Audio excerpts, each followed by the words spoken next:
Clocking out. I was working at the warehouse late one night. It was midnight, and we were all in the break room on our break. I had an energy drink in my hand because I needed to stay awake for possibly the next 3 hours. Everyone was talking and laughing about. I lean against a chrome metal framed shelf with rough black shelves. Normally, it would have a ton of things on top of it, but it was completely empty. I didn't think much of it. I suddenly felt it massage my shoulder blades. I jumped. The room went quiet. Yo, what happened? Everything okay? One of my coworkers asked. Yeah, all fine. I just thought I felt this shelf massage my back. I turned back to look at it, but nothing seemed off. What do you mean? Asked another one. You're definitely just trying to pull one over us, another one exclaimed. No, I genuinely felt it rub against my shoulder blades. Or at least, I thought I did. Before anyone could say anything further, our boss walked in. Right, everyone. We have another 22,000 pounds to get into the containers for tomorrow's deliveries. Let's see if we can get it done within the next 2 hours. As we walked back to work, we continued to laugh and joke about what happened. At around 2:10, everyone had started clocking out. We only had a few dozen more boxes to go, so I just said to my partner, You go on ahead, I'll finish this up. You sure? He asked. Yeah, I got it. You have a good weekend.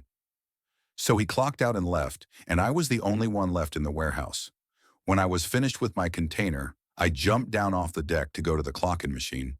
As I walked over, I saw the lights of the break room, which were to be on at all times, flicker until they eventually went out completely. I started getting nervous, so I started heading to clock out a bit faster. I clocked out and began walking towards the door when I thought I saw Alexa, our customer service person, through the window into the lobby. This was odd because she was supposed to be off over 10 hours ago. The lights in the lobby turned off completely, and the lights in the warehouse began to flicker. Adrenaline is rushing through my body from fear, and I run for the door to the lobby. The lobby door opens without my help, and I feel a gush of wind come across my face as I enter the lobby. The only light coming into the building now is through the windows of the lobby from the streetlights outside.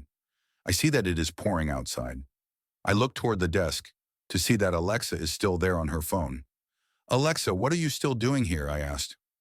As I start turning my head back to look into the now completely dark warehouse, I hear a strike of lightning, and on the warehouse side of the door I see it, the shelf from the break room. Fearfully, I think to myself, what? How can this be? I start walking backwards for the exit before the front desk catches my eye because it turns out Alexa wasn't there. As I took my gaze off the shelf, it managed to make its way into the lobby. I run for it.